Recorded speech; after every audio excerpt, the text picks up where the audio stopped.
오늘은 디모데전서 1장 말씀을 통해서 은혜 받으시겠습니다. 이 디모데는 이 사도 바울이 자기 아들이다, 참 아들이다 이렇게 했던 사람입니다.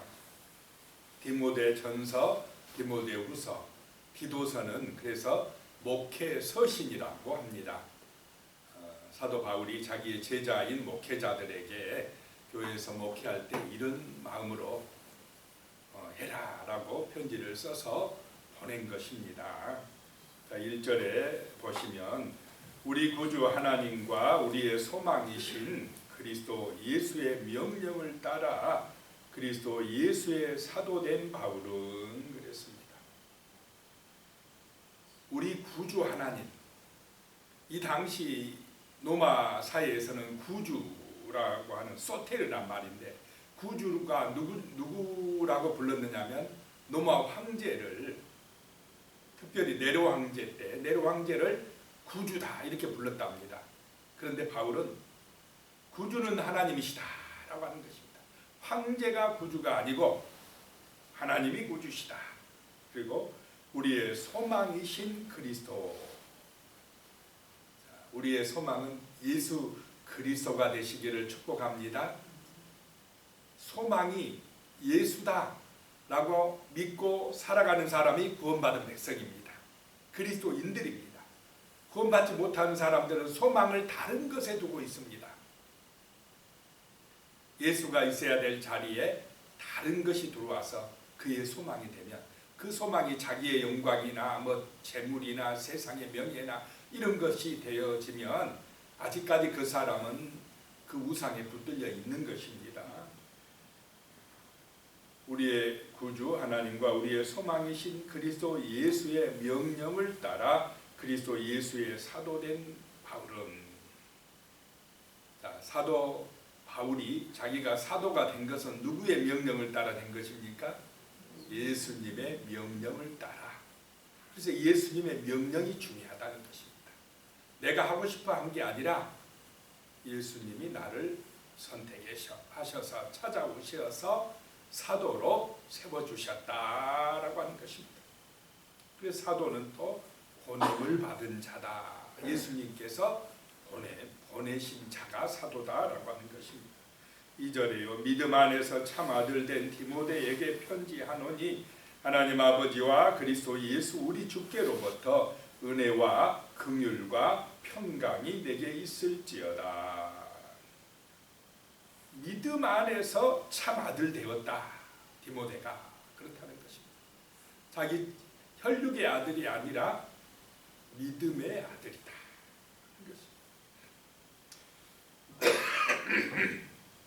믿음으로 낳은 아들이다라고 하는 것입니다. 그 디모데에게 하나님 아버지와 그리스도 예수 우리 주께로부터 은혜가 임하고 긍휼이 임하고 평강이 임하기를 바란다라고 하는 것입니다. 자, 우리 하나님께 우리가 구해야 될 중요한 것이 바로 이 은혜인 줄로 믿으시기 바랍니다. 은혜와 긍휼, 긍휼은 사랑입니다. 자비, 헤세드, 은혜와 십자가의 은혜와 그 긍휼하심, 하나님의 사랑과 하나님이 주시는 평강이 임하는 것이 복 있는 성도의 삶이다라고 하는 것입니다. 3절에요. 내가 마게도냐로 갈 때에 너를 권하여 에베소에 머물라 한 것은 어떤 사람들을 명하여 다른 교훈을 가르치지 말며, 그 에베소 교회의 목회자로 디모데를 세워놓고 사도 바울은 그리스 쪽 마게도냐로 건너갔다라고 하는 것입니다. 그래서 디모데는 지금 에베소에서 목회하고 있는데 바울이 지금 걱정이 돼서 이렇게 편지를 써 보낸 것입니다. 어떤 사람들이 와서 다른 교훈을 가르치지 말게 해라라고 하는 것입니다. 4절에요. 신하와 끝없는 족보에 몰두하지 말게 하려 함이라. 이런 것은 믿음 안에 있는 하나님의 경륜을 이름보다 도리어 변론을 내는 것이라. 신하, 어떤 막 신하를 헬레니즘에서 주장하는 어떤 철학들을 막 가르치고자 하고, 이 족보는 유대의 어떤 율법 내용들을 또 가르치려고 하고, 헬레니즘과 유대주의의 어떤 다른 복음들이 들어와서 혼란하게 한다라고 하는 것입니다. 예를 들면 유대주의에서는 예수만 믿어가지고 안 되고 뭐까지 또 받아야 된다고 주장합니까? 할례를 받아야 된다 주장을 하는 사람들. 이렇게 다른 주장들이 들어오는 것들이 많았다는 것입니다. 예수만 믿어가지고 안 되고 또 누구누구를 믿어야 된다. 재림 예수가 나타났다. 뭐 이렇게 하기도 하고. 그래서 이 복음을 변질시키고 신앙을 흔드는 일들이 지금도 있습니까? 없습니까? 지금도 많다 이 말이에요. 구원은 인간의 노력으로 얻어지는 것이 아니고 오직 예수의 십자가의 사랑으로. 구원은 누가 다 완성시켰습니까? 예수가 율법의 완성자다라고 하는 것입니다. 그래서 예수를 믿음으로 우리가 구원받고 하나님의 자녀가 되어진다는 것입니다. 그래서 예수가 소망이 되는 믿음의 삶을 살아가야 되는 것입니다.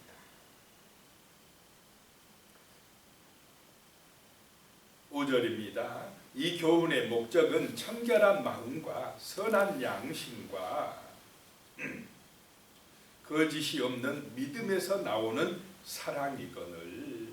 바울이 전한 이 복음의 중심에는 사랑이 있다라고 하는 것입니다. 영혼을 사랑하는 마음이 있다는 것입니다. 하나님을 사랑하는 마음이 있다는 것입니다. 그래서 이 복음을 받을 때 마음이 어떻게 된다고요? 청결한 마음이 된다. 순수하고 진실한 마음이 된다는 것입니다. 또 선한 양심으로 선한 양심을 가지고 살아간다는 것입니다. 거짓이 없는 믿음에서 나오는 사랑이다라고 하는 것입니다. 예수의 은혜가 참된 진리의 복음이 내 마음에 임하면 우리는 청결한 마음이 되고 선한 양심이 되고 거짓이 없는 그런 믿음의 삶, 사랑이 기초가 되는 삶을 살게 될 줄로 믿습니다. 6절에요. 사람들이 이에서 벗어나 헛된 말에 빠져. 참 헛된 말에 빠져. 이 말이요 영향력을 미칩니까? 못 미칩니까? 틀린 말도 그 사람이 막 이야기를 계속 해버리면 그런가 하고 따라가게 돼 있다라고 하는 것입니다. 헛된 말들이 많다라고 하는 것입니다. 그래서 얼마나 뉴스나 뭐 텔레비전이나 막 말들이 많이 쏟아져 나오고 있습니까? 근데 그게 다 옳습니까? 거짓된 것, 속임수들, 알지 못하고 말하는 말들, 헛된 말들이 많이 있다는 것입니다. 우리의 믿음을 흔들어버리는 천국이 어디가 있느냐고, 이렇게 좋은 세상에. 그러면서 하나님이 없다는 식으로 또 하나님을 부정하고 그런 방송들도 많이 있지 않습니까? 어떻게든지 복음 전하는 걸 타격 주려고 하는 그런 뉴스들도 나오기도 하고 각가지의 방해와 헛된 말들과 시험들이 많이 있다는 것입니다. 어떻게든지 예수 믿지 못하게 하려고, 구원받지 못하게 하려고 하는 그런 유혹과 시험들이 많이 있다는 것입니다. 7절에 율법의 선생이 되려 하나 자기가 말하는 것이나 자기가 확증하는 것도 깨닫지 못하는도다.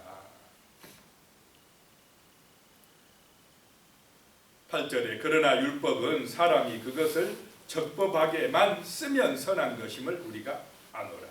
율법을 잘 지키기만 하면 되는데 사람들이 그 율법을 다 지킬 수만 있으면 좋겠는데 다 지킬 수 있습니까? 못 지켜서 문제가 되는 것입니다. 자, 그래서 9절에 알 것은 이것이니 율법은 옳은 사람을 위하여 세운 것이 아니요 오직 불법한 자와 복종하지 아니하는 자와 경건하지 아니한 자와 죄인과 거룩하지 아니한 자와 망령된 자와 아버지를 죽이는 자와 어머니를 죽이는 자와 살인하는 자며. 자, 법은 그렇게 못 사는 사람들, 불법하는 사람들 때문에 법이 있다라고 하는 것입니다. 선한 양심을 가지고 청결한 마음을 가지고 거짓이 없는 믿음을 가지고 사랑에 기초하여 살아가는 사람에게는 법이 필요합니까? 안 필요합니까? 필요 없어요. 예수의 사랑으로 충만해졌으면 정말로 사랑이 넘치는 삶, 선한 양심을 가지고 살아가면 그런 사람들은 법 없이도 산다 뭐 이렇게 말하지 않습니까? 이 법이라는 것은 안 지키는 사람들 때문에 필요하다는 것입니다. 불법하는 사람들 때문에 필요하다는 것입니다. 10절에 음행을 하는 자와 남색하는 자와 인신매매를 하는 자와 거짓말하는 자와 거짓 맹세하는 자와 기타 바른 교훈을 거스르는 자를 위함이니. 11절에요. 이 교훈은 내게 맡기신 바 복되신 하나님의 영광의 복음을 따름입니다. 율법으로 우리가 선에 이를 수 없기 때문에, 구원에 이를 수 없기 때문에 이 복음이 왔다는 것입니다. 예수 그리스도가 우리를 구원하러 이 땅에 오셨다라고 하는 것입니다. 그래서 우리 인간이 죄 때문에 하나님의 영광에 이를 수 없었지만 이제 예수의 그 속죄의 피로 인하여 하나님께로 나아갈 수 있는 길이 열려졌다라고 하는 것입니다. 12절에요. 나를 능하게 하신 그리스도 예수 우리 주께 내가 감사함은 나를 충성되이 여겨 내게 직분을 맡기심이니. 나를 능하게 하신 분이 누구냐? 그리스도다. 하나님의 일은 내 능력으로 해지는 것입니까? 나를 능하게 하신 주님의 은혜로 해지는 것입니까? 주님의 은혜로. 내가 하려고 하는 사람은 율법주의에 빠집니다. 무너집니다. 나를 능하게 하신 그리스도 예수의 능력으로 내가 직분을 감당한다라고 바울이 이야기하고 있습니다. 13절에 내가 전에는 비방자요 박해자요 폭행자였으나 도리어 긍휼을 입은 것은 내가 믿지 아니할 때에 알지 못하고 행하였습니다. 전에 예수 그리스도를 모를 때는 바울이 율법에 열심히 있는 자였다는 것입니다.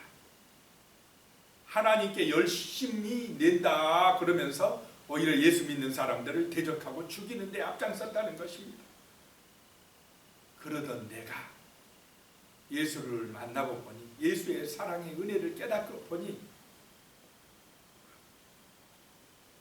14절에 우리 주의 은혜가 그리스도 예수 안에 있는 믿음과 사랑과 함께 넘치도록 풍성하였도다.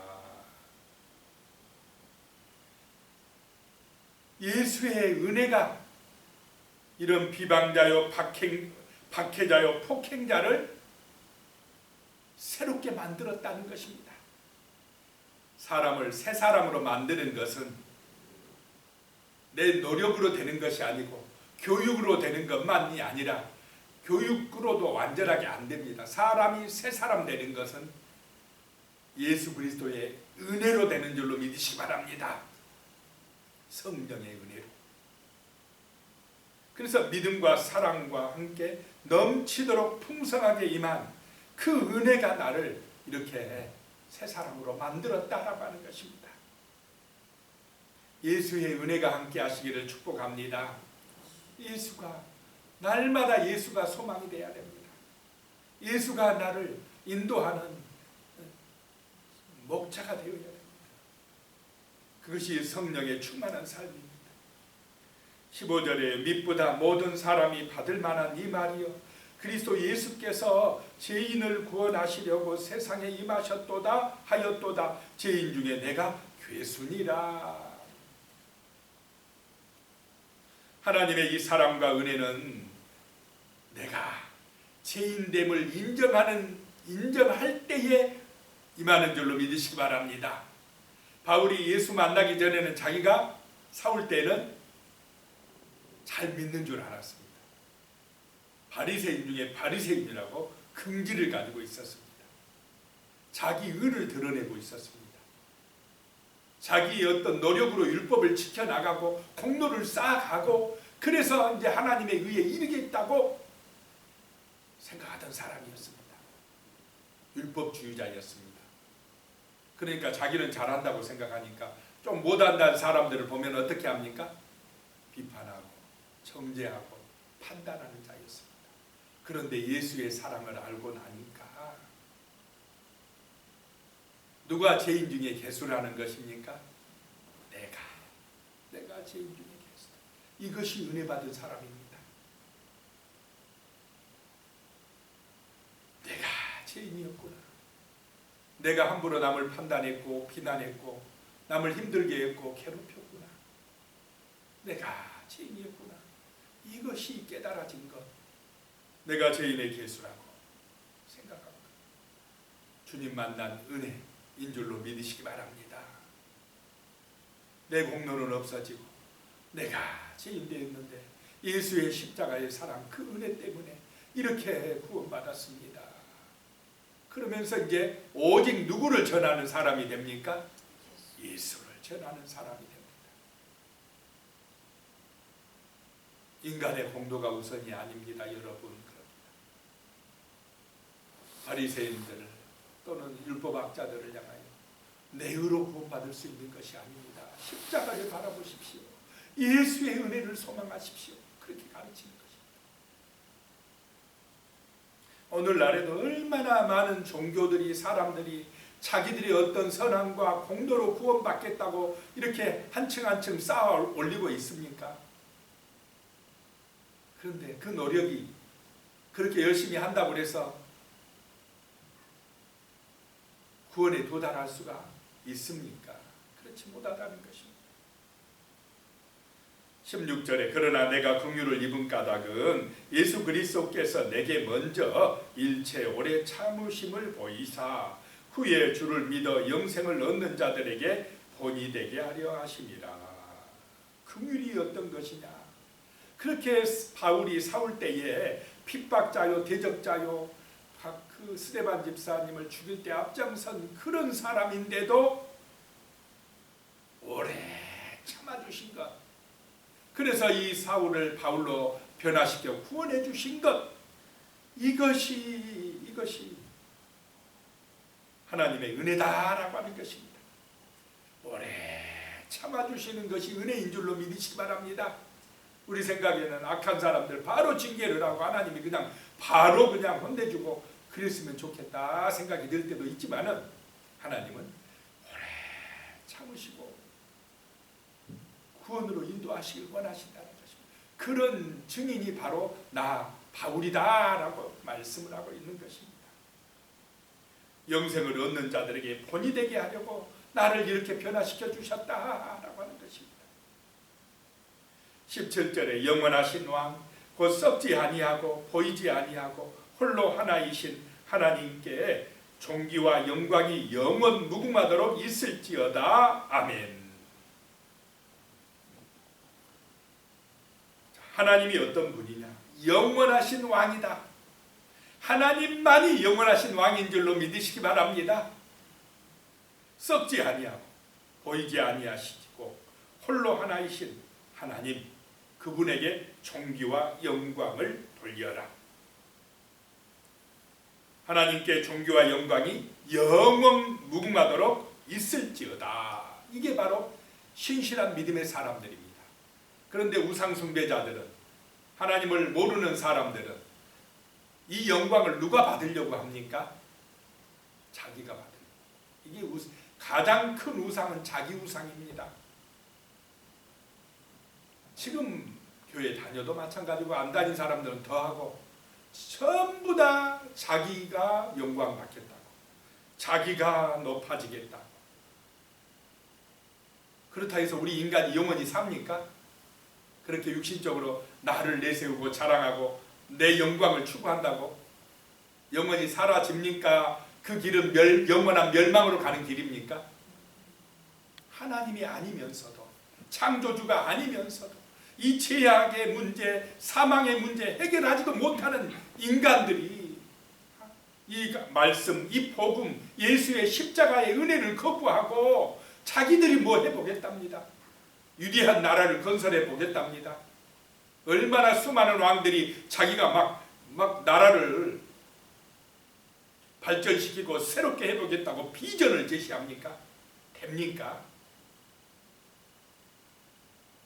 영원한 왕은 예수 그리스도이신 줄로 믿으시기 바랍니다. 영원한 나라, 썩지 않고 아프지 않고 죽지 아니하는 나라는 이 땅의 나라가 아닙니다. 예수 안에서 우리에게 주어지는 하나님의 나라만이 영원하다라고 하는 것입니다. 이것을 아는 사람이 영적인 눈이 열린 사람이요, 하나님의 선택받은 사람이요, 영생을 얻는 천국의 백성이 되는 것입니다.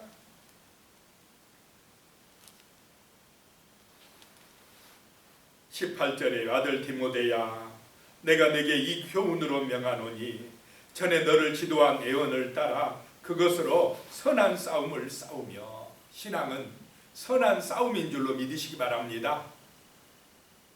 절대로 쉽게 되는 것이 신앙의 길이 아닙니다. 천국의 길은 좁은 길입니다. 끊임없는 마귀의 시험과 유혹과 핍박과 공격이 있는 길입니다. 방해가 있는 길입니다. 그래서 우리는 믿음의 선한 싸움을 싸워야 됩니다. 강하고 담대해야 됩니다. 이 신앙의 길, 믿음의 길 가다 주저앉고 포기하고 낙심하면 안 됩니다. 날마다 말씀의 은혜를 받고 기도하고 새 힘을 얻고 믿음의 선한 싸움을 싸워가는 하나님의 전신갑주를 입는 믿음의 군사들이 되어야 할 줄로 믿습니다. 19절에요. 믿음과 착한 양심을 가지라. 어떤 이들은 이 양심을 버렸고 그 믿음에 관하여는 파선하였느니라. 양심을 버리고 믿음에서 파선한 사람들이 있다라고 하는 것입니다. 20절에 그 가운데 후메네오와 알렉산더가 있으니 내가 사탄에게 내준 것은 그들로 훈계를 받아 신성을 모독하지 못하게 하려 함이라. 사탄에게 내준 바 된 사람들이 있다는 것입니다. 믿음이 파선돼 가지고 자기가 뭐 해보겠다고, 예수의 은혜, 오직 십자가의 은혜로만 되어지는 줄로 믿으시기 바랍니다. 그런데 자꾸 내가 구세주다, 내가 재림 예수다, 뭐 그러기도 하고, 하나님의 영광이 아니라 예수 믿는 것도 교회 다니는 것도 자꾸 내 육신의 영광, 내 영광을 위하여 산다면 믿음이 파손되고 맙니다. 오직 예수의 능력으로 우리가 승리할 줄로 믿으시기 바랍니다. 기도하겠습니다. 하나님 감사합니다. 우리 주 예수님이 소망입니다. 우리는 예수의 은혜로 정말 직분을 받고 이렇게 살아가고 있습니다. 주여, 은혜와 긍휼과 평강을 부어주시옵소서. 하나님을 존귀하게 여기고 하나님께 영광 돌리는 그런 참된 그리스도인으로서 믿음과 착한 양심을 가지고 믿음의 선한 싸움을 싸워나갈 수 있도록 은혜를 부어주시옵소서. 성령 충만함으로 함께하여 주시옵소서. 예수님의 이름으로 기도드리오며 이제는 우리 주 예수 그리스도의 은혜와 하나님 아버지의 무한하신 사랑과 성령님의 교통하심이 영원히 함께 하시기를 축원하옵나이다. 아멘.